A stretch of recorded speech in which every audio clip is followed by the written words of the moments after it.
ദൈവം കേൾക്കുന്നില്ല. എന്തുകൊണ്ട്? ദൈവം പരിശുദ്ധനാണെന്നുള്ളത് കൊണ്ടാണ്, ദൈവം വിശുദ്ധനാണെന്നുള്ളത് കൊണ്ടാണ്. പാപിയായ മനുഷ്യൻ പ്രാർത്ഥിച്ചാൽ പോലും ദൈവം ആ പ്രാർത്ഥന കേൾക്കുകയില്ല. അങ്ങനെയാണെങ്കിൽ പാപിയായ മനുഷ്യന്റെ കർമ്മം ദൈവത്തിന് സ്വീകരിക്കാൻ കഴിയുമോ? പാപിയായ മനുഷ്യന്റെ തീർത്ഥാടനങ്ങളും പുണ്യപ്രവർത്തികളും അവന്റെ സൽക്കർമ്മങ്ങളും എങ്ങനെ പരിശുദ്ധനായ ദൈവത്തിന് സ്വീകരിക്കാൻ കഴിയും? ഒരിക്കലും കഴിയുകയില്ല. കാരണം ദൈവം പരിശുദ്ധനും നാം അശുദ്ധരും ശത്രുക്കളുമാണ്. എന്നാൽ നാം എഫേസ്യ ലേഖനത്തിൽ വായിച്ചത് ശ്രദ്ധിച്ചല്ലോ, ശത്രുത്വമില്ലാതെയാക്കി. എവിടെ? കാൽവരി ക്രൂശിൽ ശത്രുത്വമില്ലാതെയാക്കി. എങ്ങനെയാ ശത്രുത്വമില്ലാതാക്കിയത്? ദൈവവും മനുഷ്യനും തമ്മിലുള്ള ശത്രുത്വം ഒരു മധ്യസ്ഥനിലൂടെ പരിഹരിക്കപ്പെട്ടു. ശ്രദ്ധിച്ചു കേൾക്കുക. ദൈവവും മനുഷ്യനും തമ്മിലുള്ള ശത്രുത്വം ഒരു മധ്യസ്ഥനിലൂടെ അത് പരിഹരിച്ചു. ആരാണ് ആ മധ്യസ്ഥൻ? തിമോഥെയോസിന്റെ ലേഖനത്തിൽ പൗലോസ് പറയുന്നുവല്ലോ, ദൈവം ഒരുവനല്ലോ, ദൈവത്തിനും മനുഷ്യർക്കും മധ്യസ്ഥനും ഒരുവൻ, അതെല്ലാവർക്കും വേണ്ടി മറുവിലയായി തന്നെത്താൻ കൊടുത്ത ക്രിസ്തുവാണ്. തിമോഥെയോസിന്റെ 1-ാം ലേഖനം 2-ാം അധ്യായത്തിലേക്ക് വരുമ്പോൾ 5-ാമത്തെ വാക്യത്തിൽ ദൈവം ഒരുവനല്ലോ, ദൈവത്തിനും മനുഷ്യർക്കും മധ്യസ്ഥനും ഒരുവൻ. ഒരു പരിശുദ്ധൻ, ഒരു മധ്യസ്ഥൻ. ആ ഏക മധ്യസ്ഥനായ ക്രിസ്തു പാപിയായ മനുഷ്യനെയും പരിശുദ്ധനായ ദൈവത്തെയും അടുപ്പിക്കുവാനിടയായി തീർന്നു. അതാണ് ക്രൂശ്. സ്തോത്രം. രണ്ട് ശത്രുക്കളായിരുന്ന രണ്ട് ഭാഗത്ത് നിന്നവരെ ഒന്നിപ്പിച്ച ഒരു സ്ഥലമാണ് ക്രൂശ് എന്ന് പറയുന്നത്. ലോകത്തിൽ ഇതുപോലെ ഒരു വലിയ പ്രവൃത്തി നടന്നിട്ടില്ല.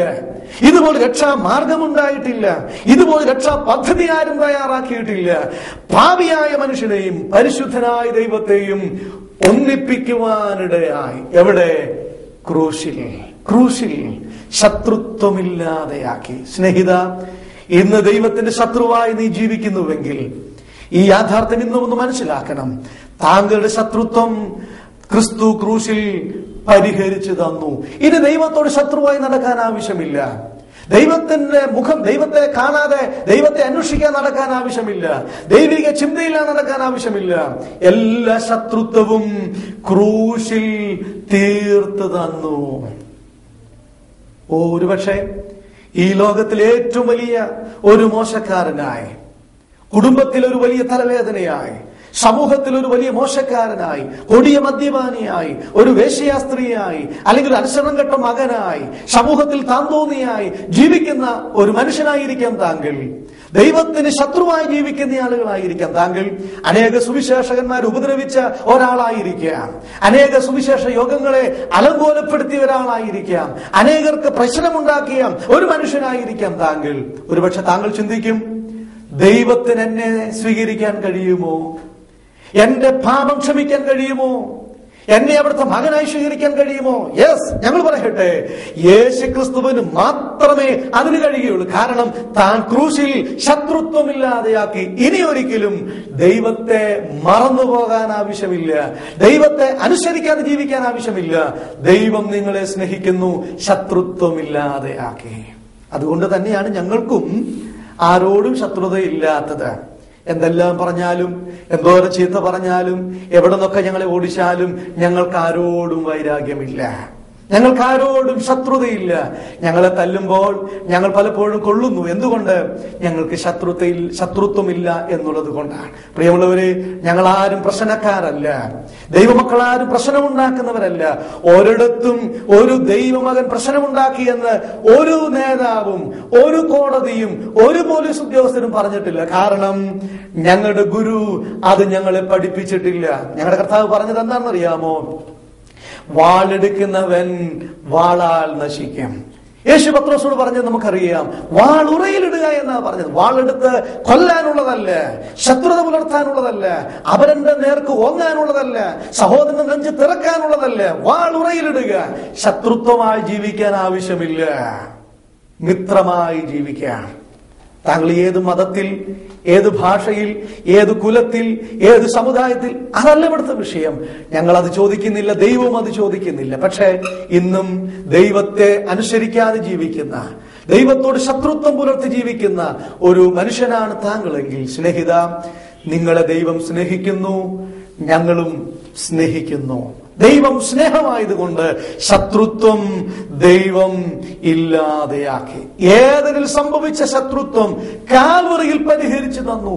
ഏതിൽ സംഭവിച്ച വിടവ് കാൽവറിയിൽ അത് പരിഹരിച്ചു തന്നു. ഏതിൽ സംഭവിച്ച ഭിന്നിപ്പ് കാൽവറിയിൽ യോജിപ്പിക്കുവാനിടയായി തീർന്നു. ഇതെത്ര മനോഹരമായ കാര്യം! ഇതല്ലേ സുവിശേഷം? ഇതല്ലേ ലോകത്തിൽ അറിയിക്കപ്പെടേണ്ട സന്ദേശം? ഇതല്ലേ നാം വിശ്വസിക്കുവാൻ യോഗ്യമായ സന്ദേശം? ഇതുപോലെ സ്വീകാര്യോഗ്യമായ, ഇതുപോലെ പ്രസംഗിക്കാൻ കൊള്ളാവുന്ന മറ്റൊരു സന്ദേശം ഇതുവരെയും ലോകത്തിൽ ഉണ്ടായിട്ടില്ല എന്നുള്ളത് എത്ര മനോഹരമായ കാര്യം! ശത്രുത്വം അവനില്ലാതെയാക്കി.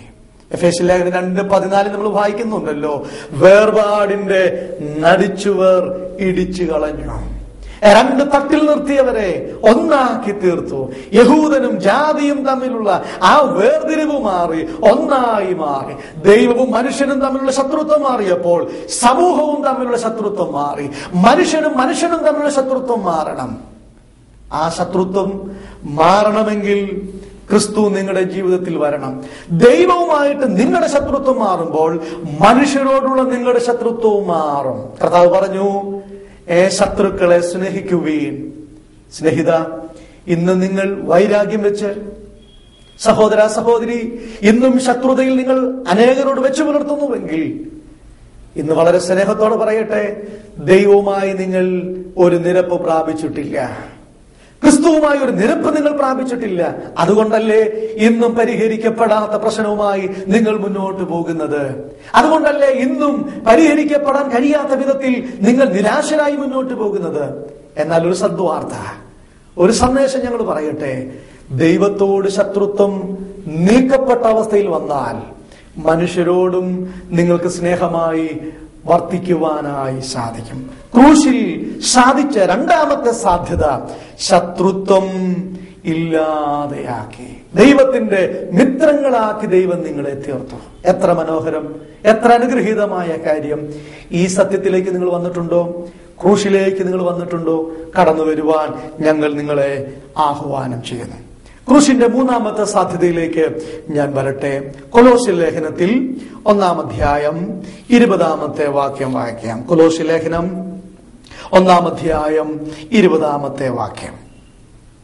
അവൻ ക്രൂശിൽ ചൊരിഞ്ഞ രക്തം കൊണ്ട് അവൻ മുഖാന്തരം സമാധാനം ഉണ്ടാക്കി. അവൻ ക്രൂശിൽ ചൊരിഞ്ഞ രക്തം കൊണ്ട് അവൻ മുഖാന്തരം സമാധാനമുണ്ടാക്കി. ഇവിടെ ഈ അവൻ എന്ന് പറയുന്നത് കർത്താവായ യേശുക്രിസ്തുവിനെ കുറിച്ചാണെന്ന് നമുക്കറിയാം. അപ്പോൾ യേശുക്രിസ്തു ക്രൂശിൽ ചൊരിഞ്ഞ രക്തം കൊണ്ട് സമാധാനമുണ്ടാക്കി.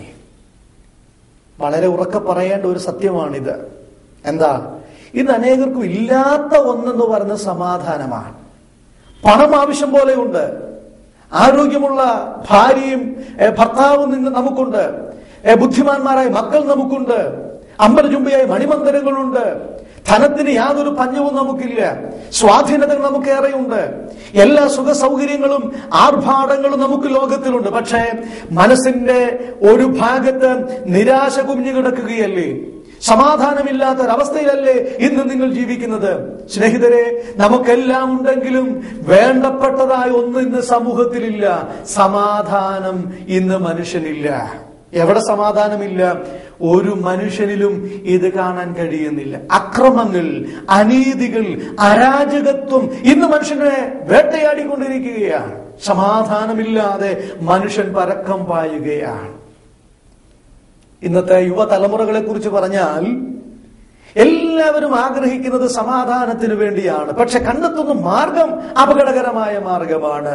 കഞ്ചാവിനും മയക്കുമരുന്നുകൾക്കും അതുപോലെ തന്നെ ചാരായത്തിനും മറ്റും പലതിനും മനുഷ്യൻ അടിമപ്പെടുന്നതിന് കാരണം ജീവിതത്തിൽ സ്വസ്ഥതയില്ല. എത്രയോ ആളുകൾ ഞങ്ങളോട് പറയാറുണ്ട്, ദൈവദാസന്മാരെ, സാറന്മാരെ, എനിക്ക് സമാധാനമില്ല, ഞങ്ങൾക്ക് സ്വസ്ഥതയില്ല, ഞങ്ങളുടെ കുടുംബത്തിൽ സമാധാനമില്ല.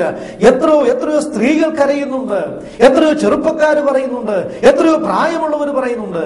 അവർക്കെല്ലാം കൈമോശം സംഭവിച്ച ഒന്നെന്ന് പറയുന്നത് ഈ സമാധാനമാണ്. സമാധാനത്തിനു വേണ്ടി മനുഷ്യൻ ഇന്ന് പരക്കം പായുകയാണ്, പല ദിക്കിലേക്ക് പ്രയാണം ചെയ്യുകയാണ്, പല സ്ഥലങ്ങളിൽ മനുഷ്യൻ പോകുകയാണ്, പല മാർഗങ്ങൾ മനുഷ്യൻ ആരായുകയാണ്. ഫലമോ നിരാശ മാത്രം.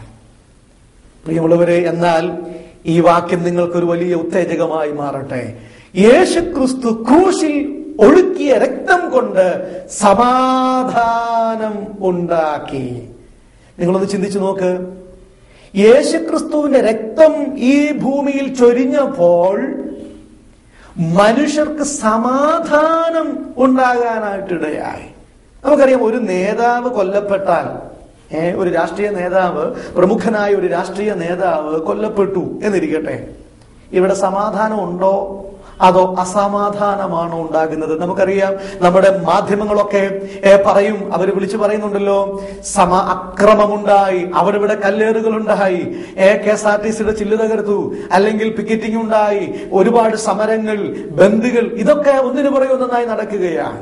എന്നാൽ ഇത് കർത്താവായ യേശുക്രിസ്തു റോമൻ പടയാളികളാൽ പിടിക്കപ്പെട്ട് കാൽവറി ക്രൂശിൽ കൈകാലുകൾ ആണികളാൽ ബന്ധിക്കപ്പെട്ട്, പ്രിയമുള്ളവരെ, രക്തം ചിന്തി മരിച്ചപ്പോൾ ഇവിടെ അക്രമമല്ല ഉണ്ടായത്, ഇവിടെ ക്രമസമാധാനം നഷ്ടപ്പെടുകയല്ല ചെയ്തത്. ഇവിടുത്തെ ഭരണാധികാരികൾ, അന്നത്തെ ഭരണാധികാരികൾക്ക് ഒരു വലിയ ഒരു പ്രശ്നമല്ല ഇവിടെ സൃഷ്ടിച്ചത്. ഇവിടെ നാം വായിച്ചതല്ലോ സമാധാനം. യേശുക്രിസ്തുവിന്റെ ജനനം പോലും സമാധാനത്തിനു വേണ്ടിയുള്ളതായിരുന്നു. തന്റെ ജനനം പോലും സമാധാനത്തിനു വേണ്ടിയുള്ളതായിരുന്നു. ആർക്ക്? എനിക്കും നിങ്ങൾ, സമാധാനമില്ലാത്ത ആളുകൾക്ക്. ഈ സുവിശേഷത്തിന്റെ ഏറ്റവും വലിയ പ്രത്യേകത എന്ന് പറഞ്ഞാൽ അത് തന്നെയാണ്. ഏത്? സമാധാനമില്ലാത്തവർക്ക് സമാധാനം. മാലാഖമാര് പറഞ്ഞത് അതല്ലേ ആട്ടിടയന്മാരോട്? സകല ജനത്തിനും ഉണ്ടാകുവാനുള്ള മഹാസന്തോഷം, സ്തോത്രം, മഹാസന്തോഷമാണ് സുവിശേഷം. സമാധാനത്തിന്റെ സന്ദേശമാണ് സുവിശേഷം എന്ന് പറയുന്നത്.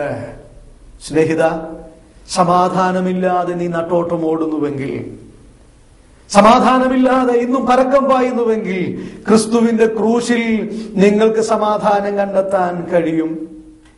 ഞാന് ഒരു സ്ഥലത്ത് സുവിശേഷ പ്രവർത്തനത്തിൽ വീടുകൾ സന്ദർശിങ്ങനെ പോകുമ്പോൾ ഒരു വീട്ടിൽ ഞാനും എന്റെ കൂടെ ഒരു ദൈവദാസനുമാണ്. ഞങ്ങൾ രണ്ടുപേരും ഒരു വീട്ടിൽ ചെന്നു. ഒരു ചെറിയ കുടിലാണ്, തല കുമ്പിട്ടാണ് ഞങ്ങൾ അതിൽ കയറിയത്.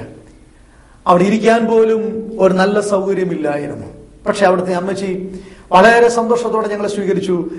ഉള്ള ഇരിപ്പിടത്തിൽ ഞങ്ങൾ ഇരുത്തി ഞങ്ങൾ സുവിശേഷം പറയുകയാണ്. ഒരു 25-26 വയസ്സ് പ്രായമുള്ള ഒരു പെൺകുട്ടി ആ വീട്ടിൽ ഉണ്ടായിരുന്നു. അവളുടെ അമ്മയുടെ ജ്യേഷ്ഠത്തെയാണ് ഈ വീട്ടിലുള്ളത്. അവരുടെ വീട്ടിലാണ് അവൾ വന്നിരിക്കുന്നത്. ഞങ്ങളിങ്ങനെ സുവിശേഷം പറഞ്ഞുകൊണ്ടിരിക്കുമ്പോൾ ഞാൻ ഈ പെൺകുട്ടിയെ ശ്രദ്ധിച്ചപ്പോൾ അവളുടെ കണ്ണുകൾ നിറയുന്നു, അവൾ കരയുന്നുണ്ട്. ഞങ്ങൾ ആരും കാണാതെ അവൾ കണ്ണുനീർ തുടയ്ക്കുന്നുണ്ട്. പക്ഷെ കരച്ചിൽ അവൾക്ക് അടക്കാൻ കഴിയുന്നില്ല. അവസാനം ഞങ്ങളോട് ചോദിച്ചു, എന്തിനാ സഹോദരി കരഞ്ഞത്? അവൾ പറഞ്ഞു, ദൈവദാസന്മാരെ, ഇതിന്റെ അരികെ കൂടെ പോകുന്ന റെയിൽവേ ട്രാക്കിൽ, അതൊരു റെയിൽവേ ട്രാക്കിന്റെ സമീപത്തുള്ള ഒരു വീടാണ്, ഇതിലെ പോകുന്ന ട്രെയിന് തലവെച്ച് എന്റെ ജീവിതം അവസാനിപ്പിക്കാനാണ് ഞാൻ വന്നത്. എനിക്ക് സമാധാനമില്ല, എനിക്ക് സ്വസ്ഥതയില്ല. ഭർത്താവുണ്ട്, ഒരു കുടുംബിനിയായ സ്ത്രീയാണ്. പക്ഷെ ഒരു വലിയ പ്രശ്നം അവളെ അലട്ടുന്നുണ്ട്. സമാധാനം നഷ്ടപ്പെട്ട ഒരവസ്ഥയിലാണ് അവൾ നിൽക്കുന്നത്. ഇന്ന് രാവിലെ തന്നെ ഇതിലെ പോകുന്ന ട്രെയിന് എന്റെ ജീവിതം അവസാനിപ്പിക്കാൻ ഞാൻ ആഗ്രഹിച്ചാണ് വന്നതെന്ന് പറഞ്ഞു. പ്രിയമുള്ളവർ, എന്നിട്ട് അവൾ ഇങ്ങനെ പറഞ്ഞു, ദേവദാസന്മാരെ, ഇനി ഞാൻ ആത്മഹത്യയെക്കുറിച്ച് ചിന്തിക്കുക പോലുമില്ല. യേശുക്രിസ്തു എന്റെ ജീവിതത്തിലേക്ക് വന്നു, എനിക്ക് സ്വസ്ഥതയുണ്ടായി, എനിക്ക് സമാധാനമുണ്ടായി. എന്റെ ജീവിതത്തിൽ ഒരു വലിയ ചോദ്യം, അത് ക്രിസ്തുവിലൂടെ എനിക്ക് പരിഹാരമായിട്ട് കിട്ടി. ആത്മഹത്യ ഇനി ഞാൻ ചിന്തിക്കുകയില്ല. യേശു ക്രിസ്തുവിനെ ജീവിതത്തിൽ അംഗീകരിക്കാനായിട്ടിടയായി. ഇങ്ങനെ എത്ര ആളുകൾ ഈ ക്രിസ്തുവിനെ അംഗീകരിച്ചവരായിട്ടുണ്ട്. അവരെല്ലാം സന്തോഷം അനുഭവിക്കുന്നു, സമാധാനം അനുഭവിക്കുന്നു. ഞാൻ ചോദിക്കട്ടെ, ഇവിടുത്തെ രാഷ്ട്രീയ നേതാക്കന്മാരുടെ പ്രസംഗം കേട്ടിട്ട് സ്നേഹിത, നിന്റെ അല്ലെങ്കിൽ താങ്കളുടെ മദ്യപാനം മാറിയെന്ന് നിങ്ങൾക്ക് പറയാൻ കഴിയുമോ? മുഖ്യമന്ത്രിയുടെയോ പ്രതിപക്ഷ നേതാവിന്റെയോ മറ്റ് മന്ത്രിമാരുടെയോ അല്ലെങ്കിൽ രാഷ്ട്രീയ നേതാക്കളുടെ മതഗുരുക്കന്മാരുടെയോ ഒക്കെ പ്രസംഗം കേട്ടിട്ട് എനിക്ക് സ്വസ്ഥതയുണ്ടായി, സമാധാനമുണ്ടായി എന്ന് എത്ര പേർക്ക് പറയാൻ കഴിയും? എന്നാൽ ഒരു സത്യം പറയാം, ഈ ബൈബിൾ എന്റെ ജീവിതത്തിലേക്ക് വന്നപ്പോൾ ക്രിസ്തു എന്റെ ഹൃദയത്തിലേക്ക് വന്നപ്പോൾ, ക്രിസ്തു ഞങ്ങളുടെ ഭവനത്തിലേക്ക് വന്നപ്പോൾ, ഞങ്ങൾക്ക് സമാധാനമുണ്ടായി, സന്തോഷമുണ്ടായി. മദ്യപാനം മാറി, മോശമായ ജീവിത രീതി മാറി, അസഭ്യം പറയുന്നത് മാറി, കുടുംബത്തിലേക്ക് സാമ്പത്തികം വരാൻ തുടങ്ങി, അനുഗ്രഹം